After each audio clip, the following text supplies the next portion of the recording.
Primero, antes de entrar en materia, hacer una sinopsis o una reseña de lo que es el libro de los Hechos, ¿no? De lo que es el libro de los Hechos. Y bueno, básicamente, llamado este libro y conocido como Hechos de los Apóstoles, así es como se le conoce comúnmente, como le conocemos, y sabemos por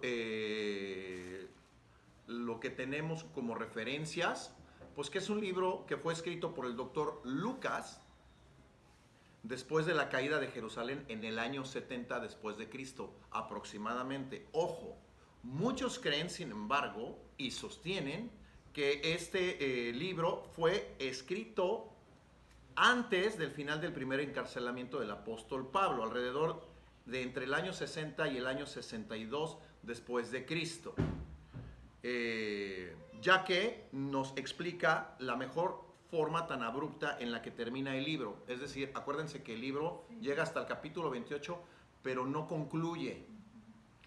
Ahora, siempre va a haber un margen de error entre las fechas. No nos vamos a espantar porque nadie conocemos con exactitud las fechas. De hecho, este es el tema, que unos creen que fue después de la caída en el año 70. Entonces ya no estamos yendo a un parámetro después de la caída, después de que son expulsados los judíos, ¿no?, de Jerusalén. Bueno, pero otros, y lo creen por los antecedentes, que pudo haber sido escrito en el año 60 o 62. Vamos a ver por qué. Probablemente haya quienes digan que un poco antes. Una vez más, no tenemos un dato ciertísimo, no lo hay. Son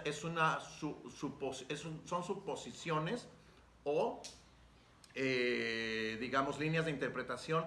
¿Por qué? Pues por el contexto del libro, ¿no? Y decíamos, porque después del capítulo 28, que es el último capítulo, queda una inconclusión.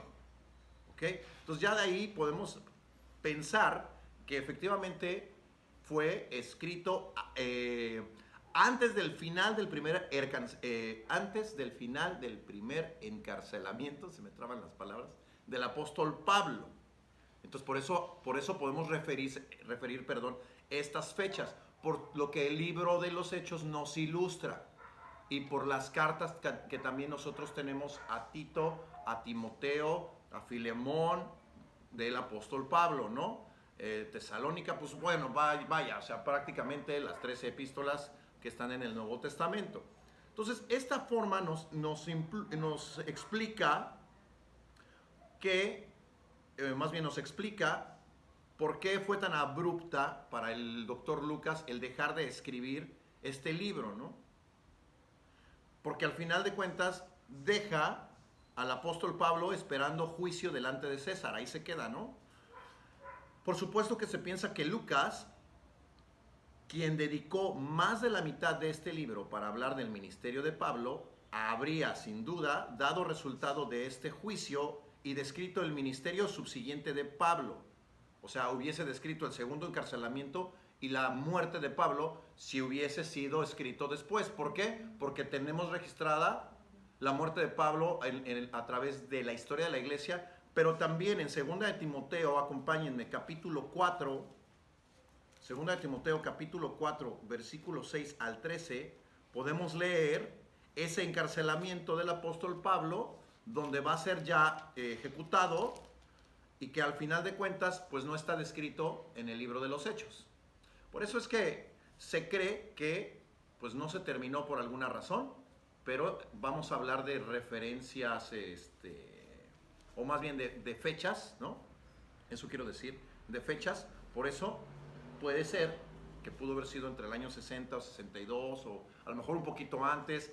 No lo sabemos, no nos precisa la cronología histórica. Bueno, pero sí tenemos 2 de Timoteo capítulo 4 versículo 13, una referencia, versículo desde el 6 al 13, una referencia de lo que pasa con Pablo, que Lucas no escribe en Hechos, ¿no? Decíamos. Fíjense, dice, porque yo ya estoy para ser sacrificado y el tiempo de mi partida está cercano. He peleado la buena batalla, he acabado la carrera, he guardado la fe. Por lo demás, me está guardada la corona de justicia, la cual me dará el Señor, juez justo, en aquel día. Y no solo a mí, sino también a todos los que aman su venida, ¿no? y luego dice, procura venir pronto a verme, le dice a Timoteo, ¿no? Porque Demas me ha desamparado amando este mundo y se ha ido a Tesalónica. Crescente se fue a Galicia, perdón, sí, Crescente se fue a Galicia y Tito a Dalmacia. Solo Lucas está conmigo. Toma a Marcos y tráele contigo, porque me es útil para el ministerio. A Tíquico lo envié a Éfeso. Trae cuando vengas el capote que dejé en Troas en la casa de Carpo y los libros, mayormente los pergaminos. Entonces, aquí menciona a Lucas, fíjate, qué interesante. Pero aquí estamos hablando, ya con razón estoy leyendo mal, que el apóstol Pablo pues ya está en este encarcelamiento que Lucas no describe. ¿Qué pasó? No lo sabemos, ¿sale? Pero estamos seguros que Lucas, si hubiese tenido la oportunidad, hubiera podido describir lo que pasó con el apóstol Pablo hasta su muerte, probablemente. Pero bueno, a final de cuentas, estamos en ese orden. Ahora, Hechos originalmente pudo no haber tenido un título. Sin embargo, los manuscritos griegos lo titulan Praxis, que quiere decir hechos. Y otros añaden de los apóstoles. En realidad, en los escritos originales no existe como tal hechos de los apóstoles. Otros añaden hechos de los apóstoles. Y así es como le conocemos comúnmente a este libro, ¿no? Hechos de los apóstoles. Ahora, es interesante porque esta palabra praxis o praxis era muy frecuentemente usada para describir los logros de los grandes hombres. Y creo que embona perfecto en este libro porque al final de cuentas vemos, pues a la luz de la historia, grandes hombres que hicieron grandes cosas. Y esto me lleva a pensar en algo, porque el apóstol Pablo dice que quién es que somos nosotros, ¿no? O sea, ni somos grandes, ¿no? Ni mucho menos, dice, ¿no? Sino que antes de lo vil y de lo menospreciado, escogió Dios, ¿no? Ahora, ¿qué relación podría tener esta palabra y por qué, o sea, con nosotros, ¿no? Y me hace pensar en algo, que en nuestras propias fuerzas, pues somos lo que el apóstol Pablo dice, ¿no? O sea, no hay una persona que entre nosotros pueda jactarse de ser grande o poderoso en sus propias fuerzas, ¿no? Sino que de lo vil y de lo menospreciado, dice el apóstol Pablo, Dios nos eligió. Entonces, ¿en qué sentido pudiese hacer referencia a esto? A mí lo que me hace pensar sencillamente es que en Cristo podemos hacer estas grandes proezas, arriesgar todo lo que los hombres que están aquí, ¿no? Estos hombres que vamos a ir viendo a lo largo de la historia en el libro de los Hechos, arriesgaron, ¿no? Sus propias vidas, el apóstol Pablo, ¿no? Su propia vida para poder ser nombrado de esta manera, ¿no? Y hacer esta referencia, ¿no? Pero me hace pensar en eso, ¿no? En Cristo, ¿no? Y no es que esté apelando a esta doctrina de que somos unos campeones, ¿no? Sino que más bien lo que estamos haciendo realmente es pensar, y esto me hace pensar a mí en que finalmente tú y yo sin Cristo no somos absolutamente algo que valga la pena para Dios. Pero en Cristo somos todo lo que Dios pudiera esperar de nosotros. En Cristo, quiero decir, a través de Jesucristo. ¿Sí me explicó? Y poder dejarlo por ahí, ¿no? Entonces, vamos a decirlo así, ¿no? Ahora, podríamos llamar este libro de una forma más apropiada como Hechos del Espíritu Santo a través de los apóstoles. ¿En qué sentido o por qué? Pues porque sencillamente quien lleva el ministerio de todos y cada uno de ellos, pues es el Espíritu Santo, ¿no? Realmente es el autor, no el autor, bueno, sí es el autor del libro, pero también es el actor principal del libro, ¿no? El Espíritu Santo, ¿no? El Espíritu Santo a través de la vida de los apóstoles, ¿no? Ya que vemos su obra soberana de supervisión más significativa que la de cualquier hombre. Es decir, sin el poder del Espíritu Santo, nada de lo que hicieron estos hombres hubiese sido posible. Y lo que decíamos, o sea, la palabra praxis, que significa esto frecuentemente, describir logros de grandes hombres, pues no hubiese podido ser puesta en este libro si el Espíritu Santo no hubiera intervenido. Por eso que podemos decir de una mejor manera que son hechos del Espíritu Santo. Este libro es hechos del Espíritu Santo.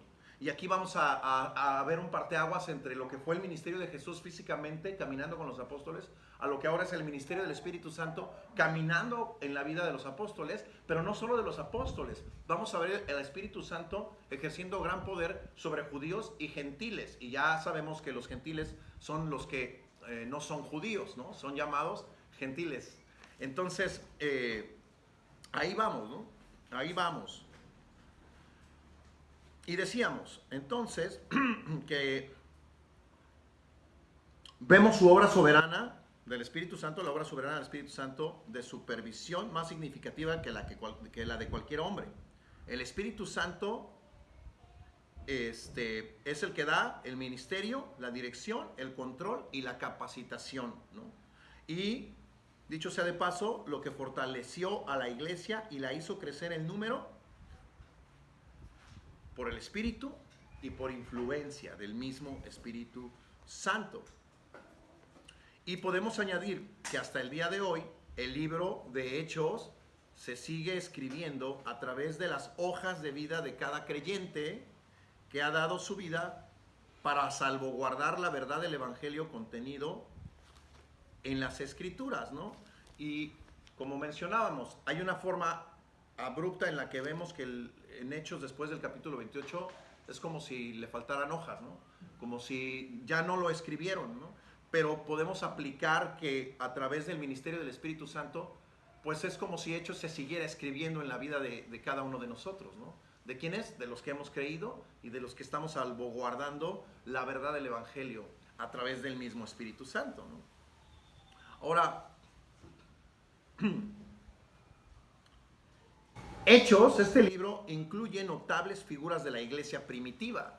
Sin embargo, podemos dividir Hechos entre el apóstol Pedro, que aparece entre el capítulo 1 y capítulo 12, y el apóstol Pablo, que aparece entre el capítulo 13 al 28, ¿no? Y bueno, pues al final de cuentas, digamos que el liderazgo primario de la iglesia, lo que vemos al principio, pues es el apóstol Pedro, ¿no? Y después el apóstol Pablo. Entonces Lucas divide, a pesar de que decíamos, hay cantidad de hombres mencionados, los mismos apóstoles, algunos de ellos están aquí, de hecho se menciona a todos los apóstoles, aún con todo y eso, el doctor Lucas está, digamos, dividiendo Hechos entre estos dos personajes, el apóstol Pedro y el apóstol Pablo. Ahora, Lucas, hablemos de Lucas. ¿Quién es Lucas? ¿Quién es Lucas? Bueno, pues es el escritor de Hechos. Ok, bueno, pero hablemos quién es él, ¿no? ¿Por qué es que escribe este libro, ¿no? ¿Qué lo influencia o qué lo lleva a escribir este libro? Bueno, primeramente, Lucas es esencialmente un médico, amigo de Pablo. Se cree que pudo haber sido un esclavo. Y cuando hablamos de médico, estamos hablando de un doctor que ejercía medicina, pero que probablemente era un esclavo también, ¿no? Que fue amigo del apóstol Pablo, que fue creyente, compañero de viaje, de misiones de Pablo, y médico personal de Pablo también. Pero no solo eso. Vemos a Lucas aquí como un historiador preciso, un investigador cuidadoso y un conocedor íntimo de las leyes y costumbres romanas. Ahora, vayamos al Evangelio de Lucas, capítulo 1, versículo 1.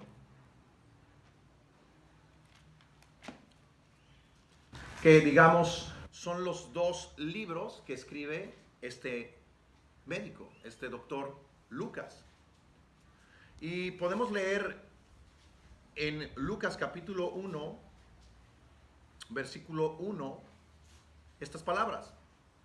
Dice, puesto que ya muchos han tratado de poner en orden la historia de las cosas que entre nosotros ha sido ciertísimas,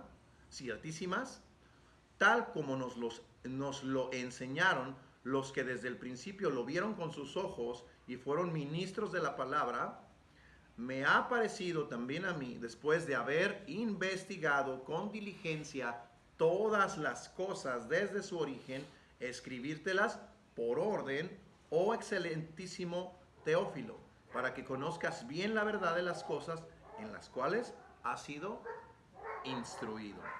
Entonces podemos ver que Lucas se dedicó a recopilar información precisa de primera mano. Se destaca por eso, ¿no? A pesar de que no fue un apóstol, ¿no? Fue un hombre que estuvo muy cerca de los apóstoles, que fue un hombre de influencia, pero también fue un gran investigador.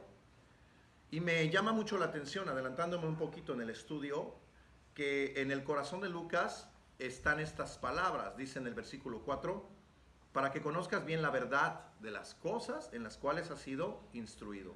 Quiere decir que Lucas está interesado en que tú y yo podamos conocer este libro, ¿para qué? Para que conozcamos bien la verdad de las cosas en las cuales hemos sido instruidos. Y me llama mucho la atención que el apóstol Juan tiene ese mismo corazón. Ahora, Lucas no es un hombre que tiene una fe puesta en el vacío, ¿no? Sino es un hombre que se dedicó a investigar todas estas cosas, por eso decíamos, ¿no? Alguien que se dedica a recopilar información precisa de primera mano, alguien que tuvo la oportunidad de entrevistar a María, la madre de Jesús, a Juan, a Pedro, a todos los cercanos de Jesús, incluso poder entender la cultura romana y poder conocer exactamente las leyes y poder tener también la capacidad de registrarlo todo de una manera perfecta y coherente, a manera de una historia de investigación. Y esto me habla también de la fehaciencia, de la credibilidad, dicho sea de paso, del Evangelio de Lucas, que es lo que estamos leyendo en este momento, ¿no? Capítulo 1, versículo 1. Ahora, el único objetivo, decimos, es que conozcamos bien las cosas que ciertísimamente sucedieron. Esto le escribe directamente a Teófilo. A Teófilo. Y aquí está, ¿no? Dedicatoria a Teófilo, dice el Evangelio. Ahora, Hechos también tiene una relación con Teófilo, ¿cierto? Dice en el versículo 1 del capítulo 1, ¿no? En el primer tratado, oh Teófilo, hablé acerca de todas las cosas que Jesús comenzó a hacer y a enseñar. Bueno, ahí está nuevamente Teófilo, ¿no? Entonces digamos que este sería el segundo tratado o el segundo libro escrito por el doctor Lucas, el libro de los Hechos. Esto nos dice mucho porque si tú y yo venimos a la palabra de Dios para encontrar algo, déjenme decirles algo importante. Es que hay mucho que ver. Pero principalmente el corazón de estos escritos es que nosotros podamos creer que estas cosas son ciertísimas, que estas cosas tienen evidencia histórica, que sucedieron. ¿Para qué? ¿Para que nuestra fe sea un salto al vacío? No, para que nuestra fe esté arraigada en cosas que son reales. Ahora, no quiero meterme mucho en el tema de la fe, pero todo mundo tiene fe. Ahora, no importa el tamaño de tu fe, no importa realmente eso, sino dónde está puesta tu fe, el objeto de tu fe. Y el objeto de la fe cristiana, ¿quién es? Jesucristo. Y estos libros son inspirados para hablar, son documentados e investigados para hablar de la persona de Jesucristo, en quien tú y yo, después de 2000 años de esta investigación, o casi 2000 años, hemos puesto nuestra confianza, o pretendemos poner nuestra confianza. ¿Para qué? Para conocerle. Y ambos coinciden en las mismas cosas. Jesús es el Hijo de Dios viviente. Jesús es Dios encarnado que vino a este mundo para traernos libertad de ¿qué? Decíamos la semana pasada, sí estuvo pesada. La semana pasada, del pecado, libertad de la esclavitud del pecado, pasarnos de muerte a vida. Entonces, ¿este libro tendrá un interés para nosotros? Sí, ¿Tendrá una relevancia para nosotros? Por supuesto que sí. ¿Tendrá importancia que estudiemos a fondo, como dice Lucas, las cosas que sucedieron ciertísimamente? Que él ha puesto por orden, que él dio su vida, y decíamos, no sabemos por qué no concluyó Hechos. Estamos seguros que si Lucas hubiese tenido la oportunidad, lo hubiera terminado, hubiese hablado, pero algo sucedió, no lo sabemos, no podemos entrar en algo que no conocemos, no pretendemos hacer ni enseñar lo que esté fuera de las Escrituras. Pero lo que sí podemos decir es que el corazón de Teófilo es el mismo corazón de Juan y es el mismo corazón de Cristo. Y tiene que ver con el interés que tú y yo el día de hoy podemos acuñar para conocer este libro, ¿no? Que no digamos, bueno, pues es que vengo a estudiar un libro más, ¿no? A ver qué va a decir, ¿no? Pero pues aquí, ¿qué onda? Aquí ya no está Jesús caminando, ¿no? Ya no está Jesús enseñando. Bueno, está el Espíritu Santo. ¿Recuerdan que Jesús dijo que mandaría a alguien como él? Bueno, lo vamos a ver también, pero ahí está entonces la importancia, ¿no? Y decíamos también, ¿quién es Teófilo? ¿Quién es Teófilo? Porque estos dos tratados, como les llama el doctor Lucas, pues son para Teófilo, ¿no? Y dices, pues, ¿quién es Teófilo? ¿Dónde sale? Bueno, realmente, primero que nada, algunos creen que Teófilo significa amante de Dios. La palabra Teófilo significa amante de Dios, ¿no? Es lo que se cree, ¿no? Ahora, realmente Teófilo es un personaje no revelado. O sea, es un personaje oscuro en la Biblia. No tenemos referencias de Teófilo en la Escritura. No podemos hacer un perfil de lo que no está registrado y documentado en las Escrituras. Y eso debe ser muy importante para salvaguardar nuestra fe.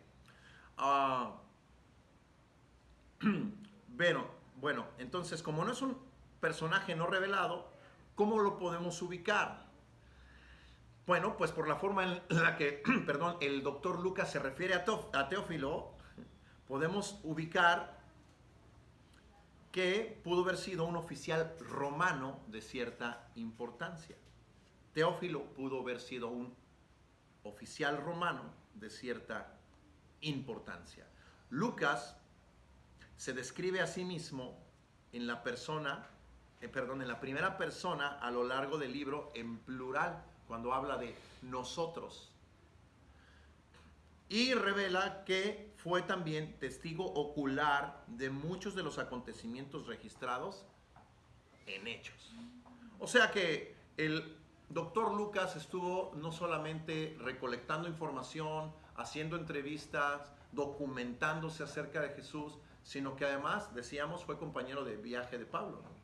Y vivió muchas cosas de primera mano con los apóstoles. Y él mismo, cuando él está escribiendo, él mismo se nombra en el plural de la primera persona, ¿no? El nosotros. Así es esta semblanza, y podríamos hablar más y más y más del libro, pero creo que tenemos lo suficiente como para poder arrancar y a lo largo de este estudio ir añadiendo cosas que sean interesantes para conocer mucho más este libro de los Hechos del Espíritu Santo a través de los apóstoles. Bien, pues vamos a entrar en materia en el versículo 1, capítulo 1, vamos a comenzar y aquí damos el banderazo. Bien, dice, vamos a leerlo y me gustaría leer una porción para saber más o menos de qué estamos hablando, ¿no? Por lo menos del 1 al 5. Vamos a leer del 1 al 5 y comenzamos a estudiar. En el primer tratado, oh Teófilo, hablé acerca de todas las cosas que Jesús comenzó a hacer y a enseñar, hasta el día que fue recibido arriba, después de haber dado mandamientos por el Espíritu Santo a los apóstoles que había escogido, a quienes también, después de haber padecido, se presentó vivo con muchas pruebas indubitables, apareciéndoseles durante 40 días y hablándoles acerca del reino de Dios. Y estando juntos, les mandó que no se fuesen de Jerusalén, sino que esperasen la promesa del Padre, la cual les dijo, oísteis de mí, porque Juan ciertamente bautizó con agua, mas vosotros seréis bautizados con el Espíritu Santo dentro de no muchos días. Ok, vamos a dejarle hasta aquí. Y vamos a ir desmembrando esto. Versículo 1 dice que en el primer tratado, dice, oh Teófilo, hablé acerca de todas las cosas que Jesús comenzó a hacer y a enseñar. Esto me vuela la cabeza. De verdad me vuela la cabeza. Porque parece que no tiene mucho, pero tiene muchísimo. Veíamos que el primer tratado se refiere al Evangelio de Lucas, ¿cierto? Ok. Ahora, ¿por qué me vuela la cabeza esto? Porque para Lucas existen dos herramientas fundamentales para dar a conocer una verdad oficial. Dos herramientas fundamentales que Lucas va a poner sobre la mesa a Teófilo para conocer una verdad oficial. Es decir, para que podamos ver que realmente esto es así. Y está en el versículo 1, que es, él testifica que Jesús hizo y enseñó. O sea, no, Jesús hubiera podido enseñar, pero no hacer. Hubiese podido hacer, pero no enseñar. ¿Me explico? Pero Jesús se interesó por fundamentar dos cosas. Hacer lo que él no solamente predicaba, sino enseñar. La Biblia nos dice que tú y yo somos llamados a reproducir el carácter de Dios en la persona de Jesucristo. Es decir, somos cristianos y la palabra cristianos tiene un trasfondo que quiere decir de Cristo. Cristiano, ¿no?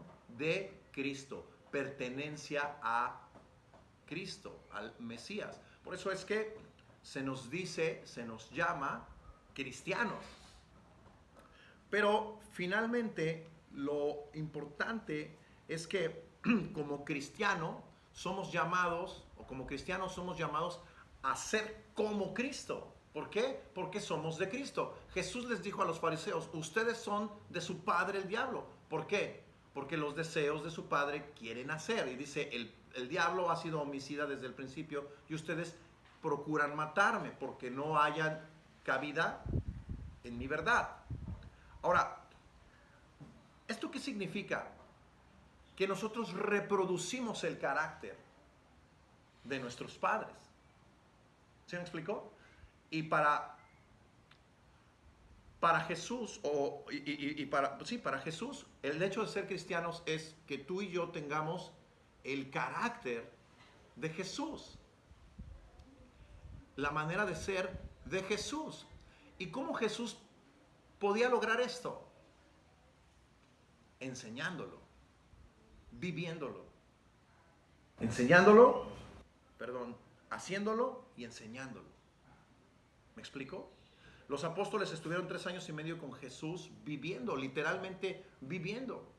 Normalmente tú y yo venimos y el domingo nos congregamos, pero no vivimos juntos todos los días, ¿no? Pero ellos vivieron con Jesús todos los días. Entonces, imagínate que entre todas esas horas que pasaron con Jesús durante esos 3 años y medio, hubiesen visto algo en Jesús que hubiesen dicho, a mí me parece que está fingiendo. O mira, ya se le salió lo carnal, ¿ya viste? Te dije, ¿qué onda? Hasta él falla. Mira, como que dijo una mentira. Pero nunca hallaron algo en Jesús que pudiese ponerlo en esa posición, ¿me explico? Sino que encontraron en Jesús un carácter perfecto. Y eso es lo que Jesús les enseña a los apóstoles. Ahora, Jesús les dice en esta porción que recibirían el poder del Espíritu Santo. Vamos a ver por qué y para qué. Pero es importante porque, y les decía, me vuela la cabeza porque para el apóstol, para el doctor Lucas, el asentar las bases, ¿no? Es decir, para ofrecer una verdad oficial es decir que Jesús hizo y enseñó.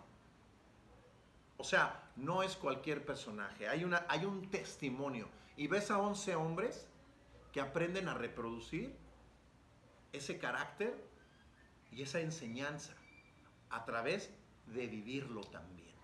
Y es lo que ellos a sus discípulos comienzan, ¿sabes? a reproducir.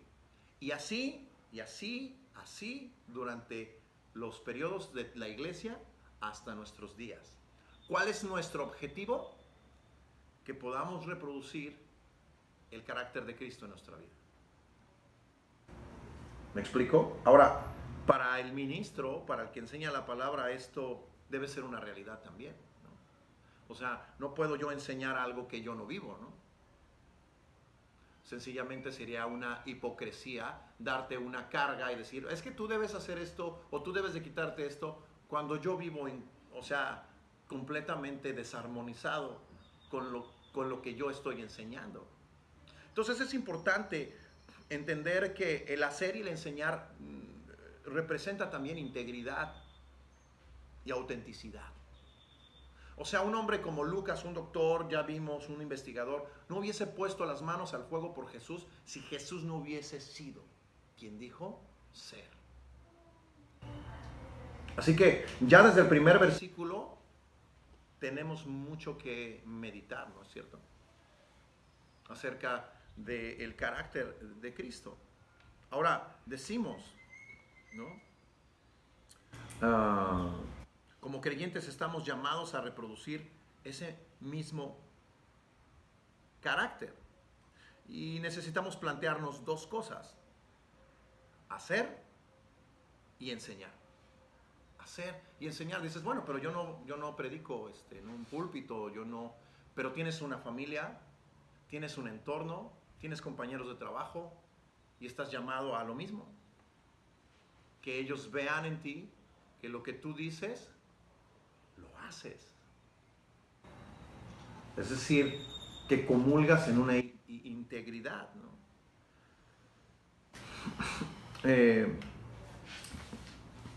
Quisiera que me acompañaran a Juan, capítulo 20, un poquito atrás, unas hojitas atrás, versículo 30.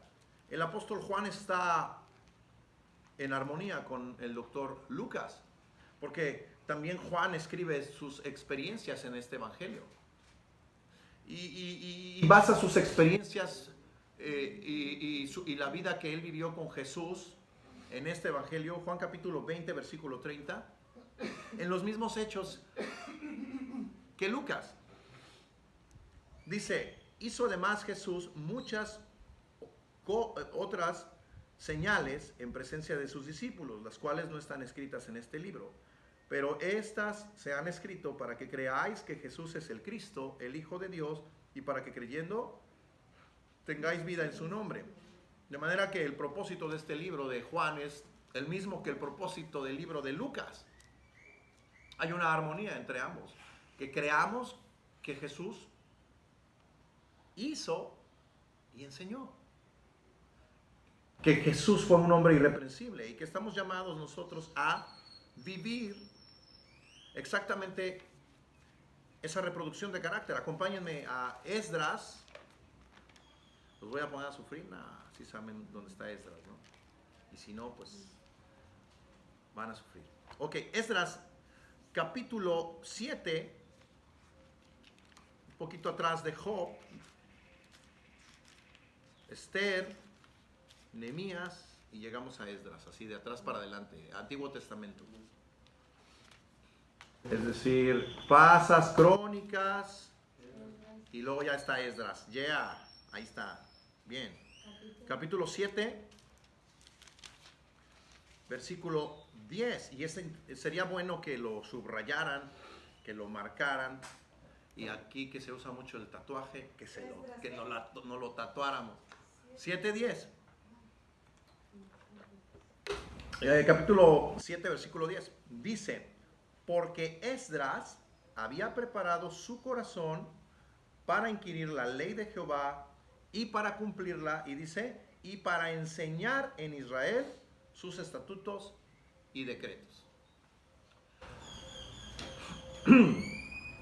Así que, ¿por qué Esdras? ¿Y por qué les digo esto? Porque el propósito de Lucas es que conozcamos a Cristo a través de lo que Él hizo y de lo que Él enseñó. ¿Cómo aplica a mi vida? Creo que el llamado es comenzar a hacer y enseñar. Y creo que el enseñar debería ser ya implícito a lo que tú y yo hacemos, conforme a lo que nos dice en Esdras también, ¿no? Preparar nuestro corazón para inquirir la ley de Dios. ¿Esto qué significa? Que tú y yo somos llamados a preparar nuestro corazón, como el día de hoy que venimos a escuchar la palabra, es preparar mi corazón, abrir mi corazón, ponerlo dispuesto a escuchar y a recibir la palabra de Dios. ¿Para qué? Para que yo pueda absorber como una esponja, ¿verdad? Lo que va a entrar a mi corazón. Y déjenme decirles algo que alguna vez decíamos en algún estudio. La mente es un receptor. Entonces todos los pensamientos, todas las cosas que vemos, que escuchamos, entra a nuestra mente a través de nuestros ojos, pero aún sin nuestros ojos, tenemos nuestros oídos y entran a nuestra mente, ¿verdad? Ahí estamos. Y lo que entra a nuestra mente es como un colador. Hay cosas que dices, esto no, esto no, esto no, esto sí. Y lo que dices, esto sí, es lo que baja tu corazón. Y lo que hace en tu corazón, ¿verdad? Ese escudo, donde tú ya tienes formulado en tu corazón, resuelto en tu corazón algo, y lo endureces y no te mueve. Y no te mueve. Entonces, es importante que cuando tú y yo hablamos de las cosas de Dios, podamos preparar este corazón para recibir la palabra y que esa palabra entre acá, ¿no? Entre por aquí, baje al corazón y se quede en nuestro corazón. A Dios no le interesa que la palabra se quede en la mente, sino que baje al corazón. O sea, no que forme parte de un pensamiento, sino que forme parte de un estilo de vida. Y déjenme decirles algo, cuando las cosas llegan a nuestro corazón, se anclan y se forma un estilo de vida. Y si tú tienes patrones de vida que están contraponiendo los patrones de vida de la palabra de Dios, y baja tu corazón, la palabra de Dios va a comenzar a limpiarlo, va a comenzar a quitarlo. Y si es necesario llevarnos al arrepentimiento, es decir, yo no había visto el daño que le estaba haciendo a mi esposa, por ejemplo, y está bajando a mi corazón esto de tu palabra que me estás hablando a mí, porque he dispuesto. A veces leemos la Biblia, pero sin disponer nuestro corazón a inquirir. Dices, ¿por qué no cambiamos? ¿Por qué no cambiamos? Porque necesitamos inquirir, preparar nuestro corazón para inquirir la ley, la palabra de Dios. Entonces ya estoy ahí y ya después que tengo esa disposición, que entiendo, puedo cumplirla. Además, con gozo, porque me doy cuenta, claro, si yo he estado haciendo una práctica que está mal, decía, es un ejemplo, ¿no? A lo mejor he lastimado a mi esposa este tiempo con algo y no me había, o sea, sí lo había visto, pero no lo había querido entender. Y el Señor me está mostrando esto. Necesito inquirir mi corazón. Ya inquiriendo mi corazón así, entra la palabra de Dios y va a limpiar esa práctica, ¿no? O mujer, tu esposo, o alguna cosa que está por ahí, ¿no? Y dices, claro, tengo que dejar esto y tengo que adoptar lo que dice la ley del Señor, lo que dice la palabra de Dios, ¿no? Y después de cumplirla, enseñarla. Ahora, no es que te pares en una escuela, ¿no? Enseñar. Pero, ¿sabes? Nuestro carácter, nuestra forma de ser, lo reproducimos en los demás. O sea, la gente se da cuenta cómo somos. Y eso nos convierte de alguna forma en un segundo plano, como si fuésemos maestros que estamos enseñando lo que somos. Nuestro carácter, nuestra actitud, ¿sabes? Y la palabra de Dios nos enseña dos cosas, que esto va a generar un carácter en nosotros que va a transformar nuestra conducta y nos va a alinear. Y entonces decíamos acá, versículo 1, podemos hacer y enseñar como algo fundamental para la vida cristiana, como lo que movió a Juan, lo que movió a Lucas a escribir lo que escribieron de parte de Dios. Bueno, vamos a seguir porque de hecho creo que no vamos a terminar hoy. No importa, pero creo que pareciera nada, pero creo que es mucho. Creo que es mucho. Ahora, versículo 2 dice, hasta el día en que fue recibido arriba, después de haber dado mandamiento por el Espíritu Santo a los apóstoles que había elegido. La pregunta, ¿hasta cuándo? ¿Hasta cuándo qué? Hacer y enseñar. Hacer y enseñar. que Jesús comenzó a hacer y enseñar hasta el día que fue recibido arriba. ¿Eso qué quiere decir? ¿Cómo se aplica a mi vida? Igual, ¿hasta cuándo voy a dejar de hacer y de enseñar? Hasta que el Señor me llame a su presencia, ¿no es cierto? Ese es el propósito. Jesús lo hizo. Y es hermoso que cuando tú y yo estamos caminando en Cristo y estamos aprendiendo de Cristo y estamos depurando nuestra vida, nos va animando. Tú y yo no sabemos cuándo vamos a terminar esta carrera, pero sabemos que cuando la terminemos, habremos concluido lo que hicimos y lo que enseñamos, no antes. Eso es lo importante en nuestra vida cristiana. No buscamos un posicionamiento, no buscamos un título, no buscamos un conocimiento para ser mejores teólogos en la vida cristiana, sino para tener una intimidad con el Señor mucho más profunda que nos permita hacer, enseñar de una forma más íntegra lo que hacía Esdras, lo que tú y yo podemos inquirir a través de las Escrituras. Y el libro de los Hechos, dicho sea de paso, es un libro que, créeme, a ti y a mí nos va a nutrir y nos va a transformar de una forma impresionante. Impresionante. Así que, ¿hasta cuándo tenemos que terminar? Acompáñenme a un ejemplo de Hechos capítulo 7, ahí mismo, adelantándonos un poquito al capítulo 7, para darles un ejemplo de algo por el style de lo que estamos hablando. Hechos capítulo 7, versículo 54. Reseña express. Esteban era un hombre creyente que servía a las mesas, es decir, un diácono, ¿no? Alguien que estaba ahí sirviendo, no alguien eminente, no alguien importante, pero un hombre que amaba al Señor. Y de pronto él se para con todos los judíos que estaban en contra del Mesías y les empieza a dar una cátedra de por qué Jesús es el Mesías. Y escuchen esto, porque a lo que vamos es lo que decía Jesús, lo que decía Lucas, perdón, que Jesús hizo y enseñó, ¿no? Hasta que fue recibido arriba. Dice, oyendo estas cosas se enfurecían en sus corazones y crujían los dientes contra él. Pero Esteban, fíjense, utiliza la palabra, lleno del Espíritu Santo, puestos los ojos en el cielo, vio la gloria de Dios y a Jesús que estaba a la diestra de Dios y dijo, he aquí, veo los cielos abiertos y al Hijo del Hombre que está a la diestra de Dios. Entonces ellos, dando grandes voces, se taparon los oídos y arremetieron a una contra él y echándole fuera de la ciudad le apedrearon, y los testigos pusieron sus ropas a los pies de un joven que se llamaba Saulo y apedrearon a Esteban mientras él invocaba y decía, Señor Jesús, recibe mi espíritu, y puesto de rodillas clamó a gran voz, Señor, no les tomes en cuenta este pecado, y habiendo dicho esto durmió. ¿Qué quiere decir? Murió. ¿Qué pasó con Esteban? ¿Qué hizo? Y les enseñó. Si leemos este capítulo 7, Esteban les está enseñando por las Escrituras que Jesús es el Cristo. Y aquellos, como estaban ardidos porque no creían en Jesús, ¿verdad? Acababan de crucificarlo, hacen lo mismo con Esteban, lo matan. Pero él no dejó, ¿verdad?, de hacer y de enseñar. Él hubiese visto las piedras que le estaban cayendo y hubiese dicho, oye, pero ahí ya les dije, yo ya les advertí, se hubiera echado a correr, ¿no? Pero no se rajó. Entonces, no es que nuestro llamado sea a ser mártires todos, ¿verdad? Pero sí a permanecer en la verdad, haciendo y enseñando hasta que el Señor nos llame. Hasta que el Señor nos llame. Bueno, y dice, después de haber dado mandamiento por el Espíritu Santo a los apóstoles que había escogido.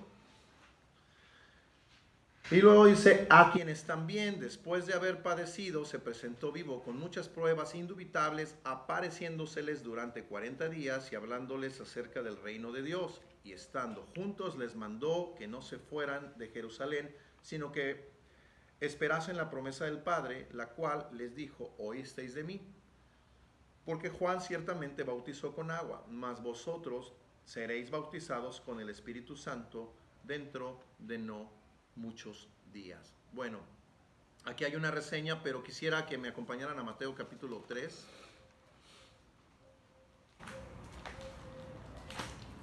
Versículo 11. Mateo capítulo 3, versículo 11.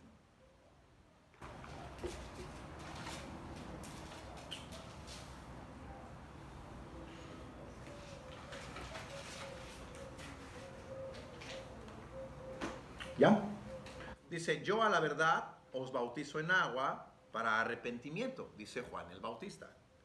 Pero el que viene tras mí, cuyo calzado yo no soy digno de llevar, es más poderoso que yo. Él os bautizará en Espíritu Santo y fuego. ¿Ok?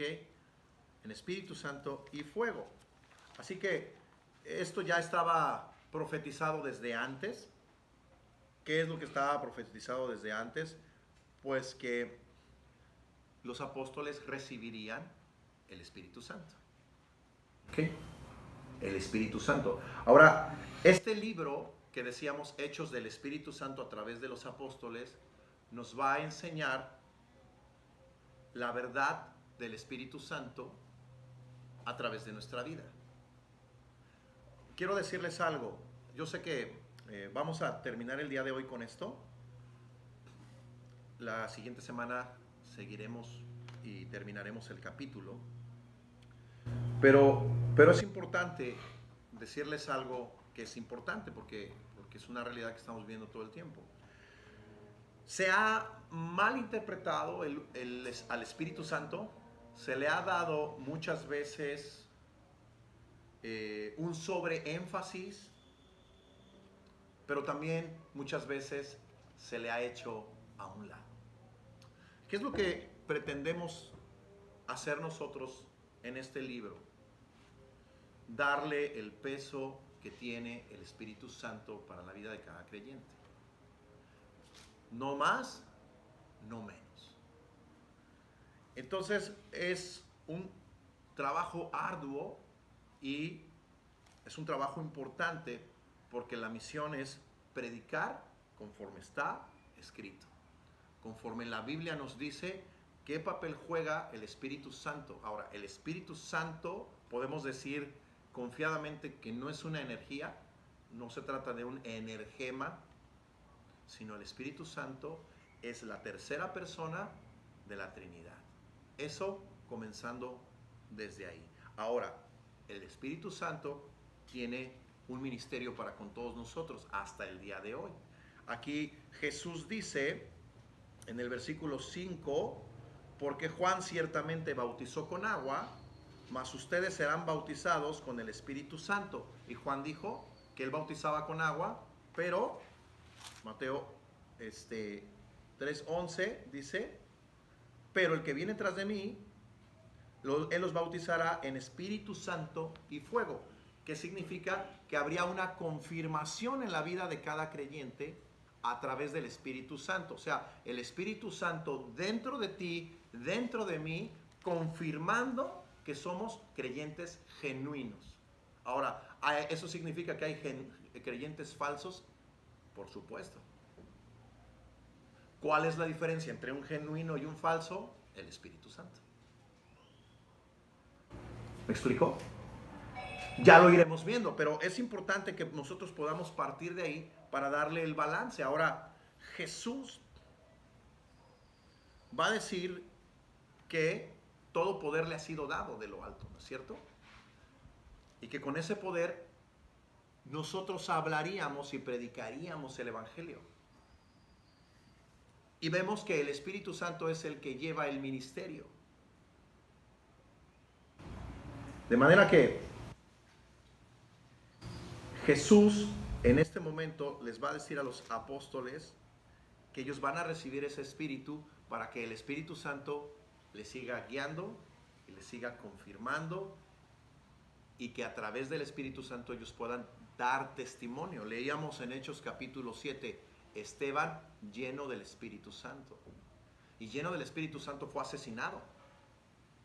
Y él dijo, veo a Dios, ¿verdad? Veo a Jesús, veo a Jesús, los cielos abiertos y a Jesús parado, ¿no? De pie, lleno del Espíritu Santo. y lleno del Espíritu Santo lo asesinaron. Pero lleno del Espíritu Santo, ¿qué hizo él? ¿Para qué utilizó ese poder? Para predicar el Evangelio. No se cayó, no hizo acá convulsiones, ¿no? Como el sobreénfasis del Espíritu Santo dio vueltas, ¿no? Remolineó acá. Esas cosas raras que suceden en muchas congregaciones cristianas, ¿sabe? Sino que él declaró con poder la palabra de Dios. Declaró con poder la palabra de Dios. Eso me dice mucho del ministerio del Espíritu Santo, que vamos a ir viendo. Y quiero dejarle ahí, por ahora, le dejaremos en el versículo 5.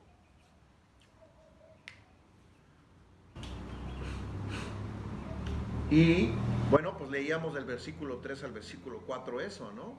O sea, las cosas que vimos en el Evangelio de Juan, que se había aparecido vivo después de que fue crucificado, ¿no? O sea, resucitado durante 40 días, que les habló acerca del reino de Dios y que les dijo que no se fueran de Jerusalén, ¿no? Sino que esperaran la promesa del Padre. Ya una vez la promesa del Padre puesta, o sea, ya una vez teniendo el Espíritu Santo, ahora sí, papá, arranca la carrera. ¿Por qué? Porque los apóstoles se encargarían de empezar a predicar tal como Jesús lo hizo. Ellos se van a enfrentar con hechiceros, con magos, con los maestros de la ley, con paganos. A Pablo lo van a apedrear en Listra cuando está dando un discurso ahí en el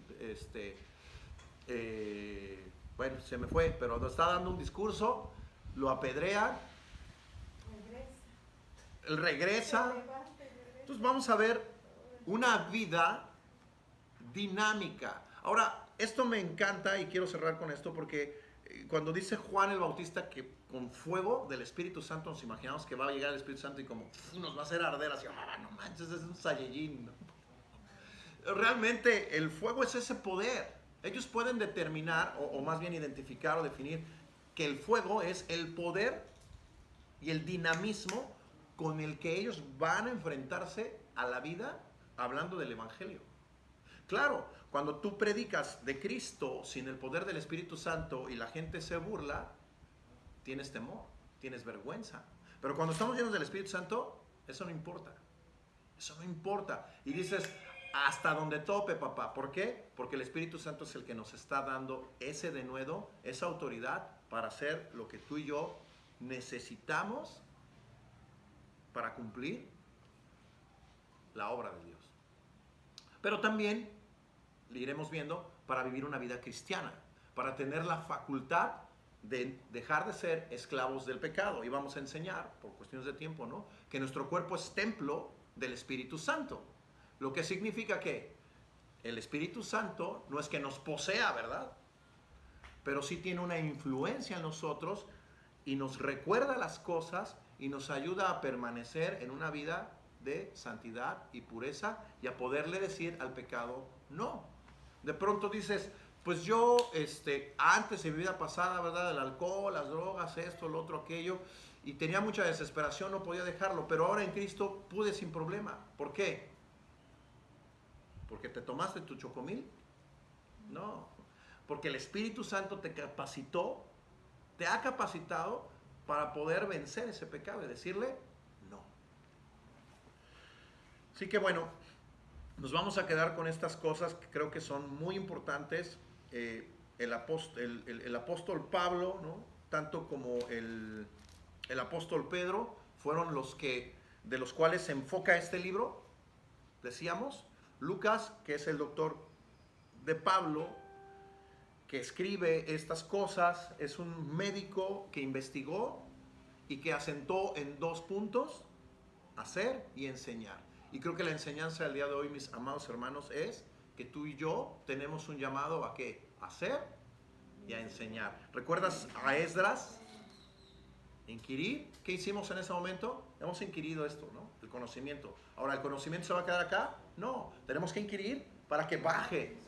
Ese va a ser nuestro ejercicio, ¿no? Que baje acá al corazón, que lo creas de tu corazón. Romanos 10, vamos a cerrar con esto. Romanos capítulo 10, Es un ejercicio más o menos así, ¿no? Romanos 10, 9, 10. Fíjense, para que vean que no me la saqué de la manga. Dicen, este ya está inventando. Romanos 10, 9, 10. Vamos a Romanos 10, 9, 10. Dice, ustedes me dicen, ¿ya? Dale. Que si confesares con tu boca que Jesús es el Señor y creyeres, ¿dónde? En tu corazón, que Dios, ¿qué? Le levantó de los muertos, ¿qué dice? ¿Serás qué? Amén. O sea, no es una cuestión intelectual, sino de nuestro corazón. ¿Lo crees en tu corazón? Ahí está la salvación. Pero también, al estar creyendo en nuestro corazón, va a generar y va a fomentar una forma de vida diferente, que no se queda acá, sino va acá y va a generar una convicción, porque el Espíritu Santo va a estar en tu corazón y va a comenzar a ejercer en ti ese poder, y cuando te ponga de ahí la tentación, vas a poder tener la fuerza, y no de voluntad, sino del Espíritu Santo, decir no.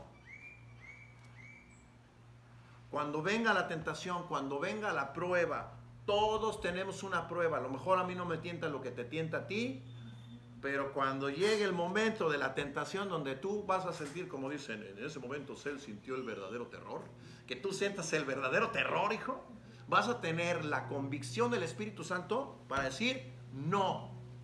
Aunque tengo ganas, aunque me tienta y pudiera hacerlo, no. ¿Por qué? Porque hemos inquirido la palabra de Dios, y la palabra de Dios me está mostrando lo que es bueno para mí. Y no le vas a decir que sí a la cárcel, brother. O sea, imagínate que tú eres reo y te sacaron por buena conducta, ya saliste, y te vas a volver a meter en problemas para que te vuelvan a meter. No tiene sentido. O sea, si tú has salido de un lugar, y lo dice el apóstol Pablo también, o sea, si has salido de esa prisión, ¿no? Pues ¿para qué la vuelves a fomentar, ¿no? No contristes al Espíritu Santo. Entonces, ya tenemos eso, ya tenemos una gran ganancia. Entonces decíamos, creías en tu corazón, serás salvo. Y luego, versículo 10, porque en el corazón se cree para justicia. En el corazón se cree para justicia, es decir, para que tú y yo podamos ser justificados, brother. Se cree para justicia, pero con la boca se confiesa para salvación. ¿Sabes? Tú y yo tenemos estas herramientas, o esta herramienta que es preciosa, que es la palabra de Dios. Y esto es nuestra medicina del bien y del buen vivir. Con esto nos vamos a quedar el día de hoy. Se va a poner muy bueno el libro de los Hechos, y yo confío en el Señor. Yo confío en el Señor que esta obra que Él comenzó en nosotros la termine el día de Jesucristo, y que nos animemos. ¿Por qué? Porque al final de cuentas, el vencer el pecado no se trata de nuestras propias fuerzas, y aquí vemos, en nuestras propias fuerzas siempre vamos a caer, pero en el poder del Espíritu Santo vamos a vencer, porque Jesús dijo que Él es vencedor y que nosotros somos más que vencedores. ¿Por qué? Porque Él ya venció en la cruz, brother. Y si tú y yo creemos que Jesús ya venció en la cruz y que Él es el Hijo de Dios, que Dios le levantó de los muertos, lo que acabamos de leer, o sea, tenemos todo por delante. Podemos escribir ahora este capítulo 29 y en adelante del libro de los Hechos, que no se escribió. Hechos llegó hasta el capítulo 28 y no se terminó, decíamos. Pero tú y yo podemos seguir y seguirle, ¿no? Añadiendo esas hojas con el mismo ímpetu que el Espíritu Santo puso en los apóstoles. ¿Vale? Pues vamos a orar. Padre Santo, te damos tantas gracias porque tú, Señor, nos has colmado de tu amor, de tu Espíritu, Señor, porque tú nos has permitido ser más que vencedores, y porque tu promesa del Espíritu Santo es una realidad, Señor, que a cada creyente nos ha llegado, Señor. Te rogamos, Señor, ser llenos de tu Espíritu Santo, Señor, ser llenos de tu palabra y de tu presencia, Señor, para poder cumplir, Señor, lo que en nuestras fuerzas seríamos incapaces. y también tener el poder de vencer el pecado, el constante pecado que nos asedia. Y como dice la Escritura, despojarnos de todo pecado y de toda contaminación de la carne, para ir hacia el supremo llamamiento. Señor, podemos poner relajada y confiadamente estas cosas y animarnos a salir gritando de júbilo, que en nuestras fuerzas estábamos acabados, pero en tus fuerzas, Señor, somos más que vencedores, Señor. Gracias, Señor, porque tú eres el vivo ejemplo del hacer y enseñar. Permítenos hacer para poder enseñarle a este mundo, Señor, las cosas que tú haces y moverlos, y que tú más bien les muevas al arrepentimiento. Que seamos, Señor, ese conducto, Señor, inútil, que tú le das utilidad, siendo hombres que tú escogiste de lo vil y menospreciado, Señor, para que podamos en ti, Señor, avergonzar a los sabios y entendidos de este mundo, como dice este libro en el original, que es Praxis, que se utilizaba para hombres honorables, pero en ti, Señor, ser honorables en ti, Señor Jesucristo. Te damos gracias por todo, en el nombre de tu Hijo Jesús.